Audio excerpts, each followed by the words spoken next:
Rattle and Roll Part 1, A Fairy Tale in New York.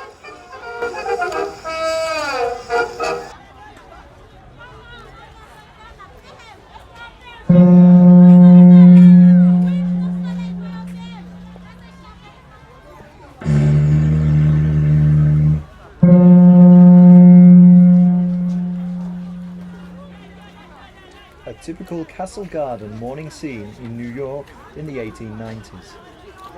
Having been crammed into steerage for the past 10 days, hundreds of passengers find themselves stepping out onto a new continent to meet new challenges and carve out a new life in this strange new world.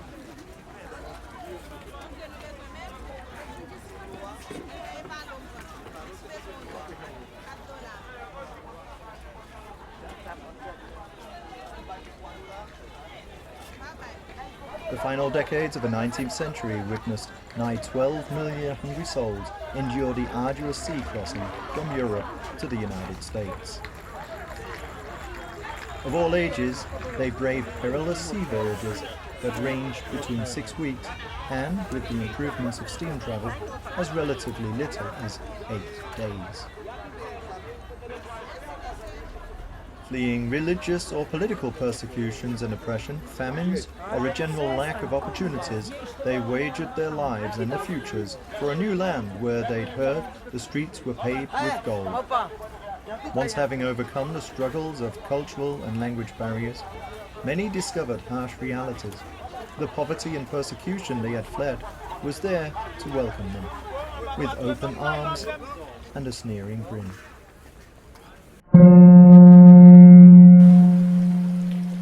Not like the brazen giant of Greek fame, with conquering limbs astride from land to land, here at our sea-washed sunset gates shall stand a mighty woman with a torch whose flame is the imprisoned lightning, and her name, mother of exiles, from her beacon hand glows worldwide welcome, her mild eyes command the air-bridge harbour that twin cities frame.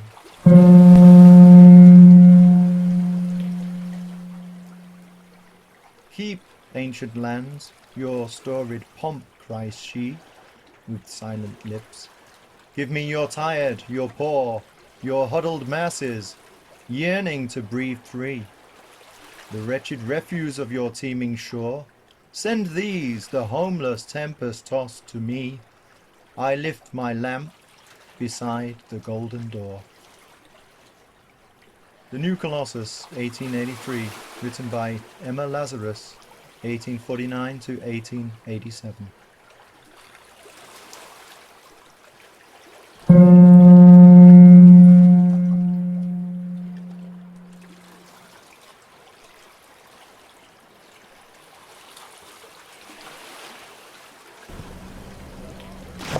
Yuck!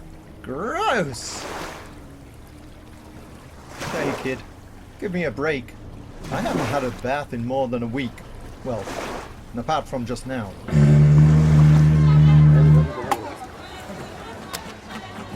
You'd think these guys have never seen a foreigner before.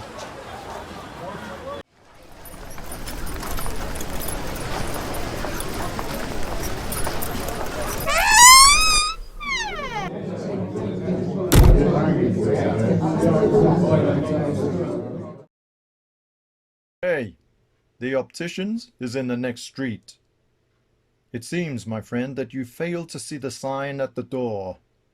No, Jen's. A cursory glance around this establishment fails to convince me that anyone here can read, let alone write.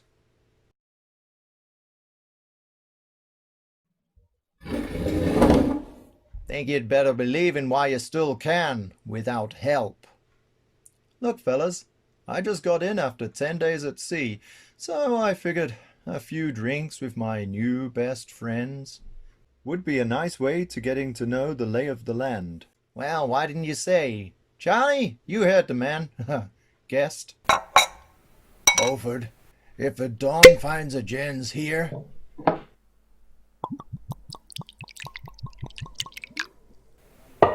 And what brings you to New York, Mr. Rattle? I'm here to explore new business opportunities. Really? What kind of business exactly? Why, the money-making kind of business, of course. Exactly. Well, pardon me my ignorance, Mr. Rattle. But just how you figure on doing that? Maybe over in Europe, ain't folk none too particular about doing business with? With you, Jen. See, here in the US of A, that's gonna be tricky.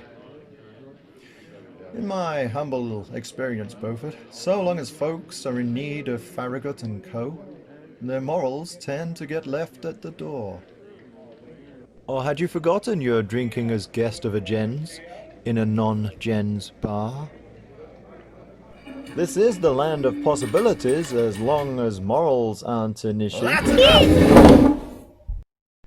That's my first and last lesson in morals given by a stinking rat. I think a house pest, sorry, guest, has outstayed his welcome. Time for a reckoning. That'll make $2 for the bourbon. Plus a special charge for the no gins exception. And even 20 should cover everything. Sounds fair, Mr. Rattle, don't you think? Yeah, I guess I can't complain at your fairness. Hold on! These bills is fakes! Oh. Get him! Don't let him get away! Done it! He's out! Look out! What's going on around here? Shall I do away with the mouseman, Mr. C? Oh no, they're done. It seems he's a popular figure. Now let's find out why. He tried paying for drinks at O'Malley's with screwy bills. Play money. Really? And I was to believe only I had a monopoly on that. Do I get to do him in now, boss? Mathieu, although I laud your enthusiasm, you also need patience. This gentleman shows initiative. I like that. Put him in the carriage. I will make him an offer. Just out of interest, how much did Signore O'Malley lose on this transaction? $50, Your Honor. Fine. Let's call it $100. That's very generous. Generous? No. It is a fine. No serving gens. I'll let Charlie know, Your Honor. So, Mr. Mouse, you have immigration papers, no? Rattles the name, and it's interesting you should ask about papers. No papers. It is unfortunate, you see, if anything untoward were to happen to you. But you are also fortunate. You see, they will be able to furnish you with such items. Look is indeed my middle name. Yes, it is indeed lucky that we meet. I think we may be in a position to help each other. Ah? A business proposition? Perhaps. But first, you will be my guest. Magello, summon the Diners Club. Ah, America. I knew I'd make the right connections as soon as I arrived.